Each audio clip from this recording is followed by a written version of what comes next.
Doutor, a gente fala nessa possibilidade dessa embalagem ou de uma tecnologia do freezer como essa que os Estados Unidos tentam. Se o Brasil não tiver esse investimento em logística ou se essa embalagem não der certo, a vacina da Pfizer, por exemplo, aqui no Brasil seria descartada? Ou se for muito cara, vai Ou saber o se for preço dessa muito cara, tecnologia, né? exatamente?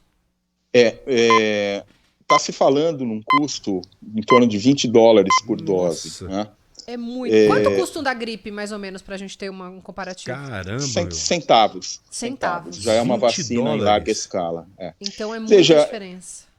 não, nem sempre é assim como parece, porque existe uma ciência que é a farmacoeconomia, onde a gente coloca na conta tudo que também que a gente economiza evitando a doença. Então precisa ver qual é o cálculo farmacoeconômico, e às vezes uma coisa que nominalmente parece cara, Sim. quando você faz a conta completa da farmacoeconomia, ela fica mais barata. Porém, eu acho que a saída não é descartar essa vacina, é alocar aonde ela tem uma condição melhor de ser utilizada e buscar outras alternativas. Porque quando a gente fala, por exemplo, da vacina que está sendo desenvolvida por Farmanguinhos, pela a vacina da AstraZeneca Oxford, quando a gente fala da vacina que está sendo desenvolvida pelo Instituto Butantan, a Coronavac, a gente sabe que essas vacinas elas ficam numa temperatura que é a temperatura habitual que a gente lida no dia a dia com as vacinas que já estão em uso, que são temperatura de um freezer ou até a temperatura apenas refrigerada que você consegue manter no isopor.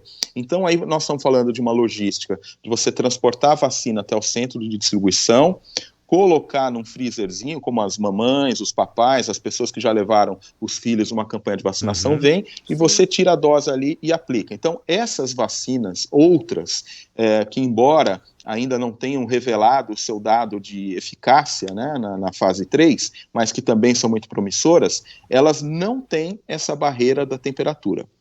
E existe uma outra vacina, e essa eu acho que talvez vai ser muito, muito interessante, que ela está ainda entre fase 1 e fase 2, e agora eles estão começando uma fase 2 acelerada, que é uma vacina de origem norte-americana, com parceria com a Coreia do Sul, que eles estão fazendo uma vacina que ela pode ficar até em temperatura ambiente, que não vai ter nenhuma necessidade, pode até ficar num lugar que seja quente. Então ela é adaptada para ser aplicada em qualquer lugar do mundo, sob qualquer condição. Ela seria Então, liofilizada?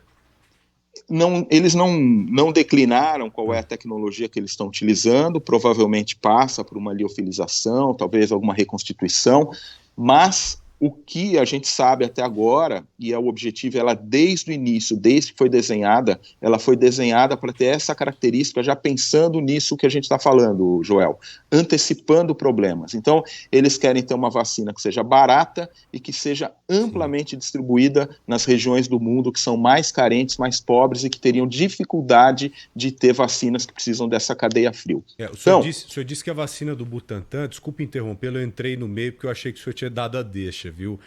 O senhor disse que a vacina do Instituto Butantan ela é mais fácil de ser trabalhada, né? Não precisa de uma temperatura muito baixa como a da Pfizer, por exemplo. E a de Oxford Exato. também seria mais simples de ser armazenada? Eu falei das duas, na verdade, Joel. Tá. Ambas têm a mesma condição, tanto o Ótimo. Oxford quanto o Butantan, elas têm essa facilidade de estarem já inseridas na cadeia frio que a gente tem habitualmente para as vacinas. Que é mais ou menos entre 2 e 8 graus, é isso?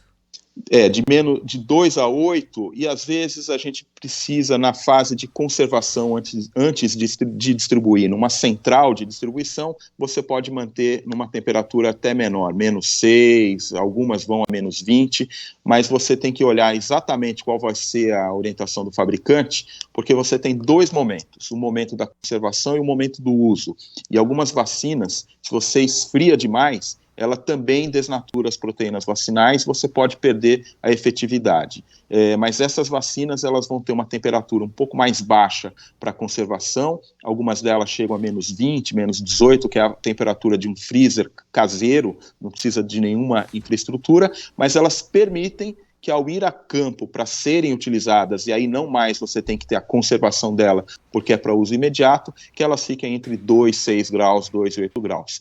E esta que eu falei há pouco, ela não precisa de nenhuma demanda, ela pode ficar em temperatura ambiente até no calor, que ela não vai desnaturar as proteínas, vai funcionar bem. Doutor, eu acho que essa conversa que a gente tem aqui só reforça que a gente vai precisar de uma aprovação de muitas vacinas. Coletiva, aprovação coletiva. coletiva. É porque cada uma tem a sua especificidade, a logística é diferente para cada uma, as suas limitações. Então, assim, são várias. A gente fala em uma vacinação em massa. Você disse em 4 bilhões de pessoas no mundo só para o grupo prioritário, fora todo o resto da população. Então, é muita vacina, né? É vacina demais.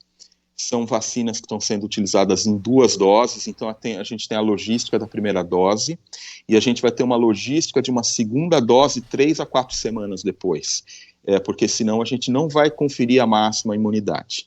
E aí eu acho, Bruna, que essa tua observação é muito pertinente no seguinte sentido: tem pessoas acreditando que chegou a vacina, acabou o problema. Não, não é bem assim. 2021 ainda será um ano de muita dificuldade, as pessoas têm que usar máscara, as pessoas têm que fazer o distanciamento, e depois que as vacinas começarem a chegar, também elas vão começar a ser aprimoradas, né?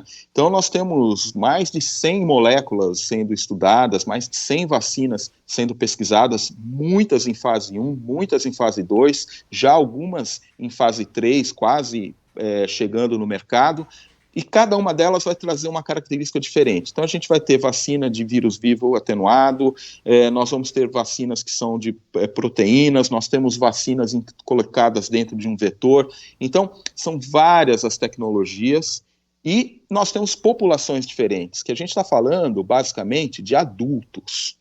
Nós vamos ter que estudar qual é a vacina melhor para o adulto com doença, qual é a vacina melhor para o adulto com imunodeficiência, qual é a vacina que pode dar na gestante, qual é a vacina que pode dar na criança. E muitos subgrupos que são extremamente representativos da nossa população, ou os idosos, né, ainda não estão plenamente estudados. Então, algumas vacinas terão uma peculiaridade também da população onde elas serão utilizadas. Agora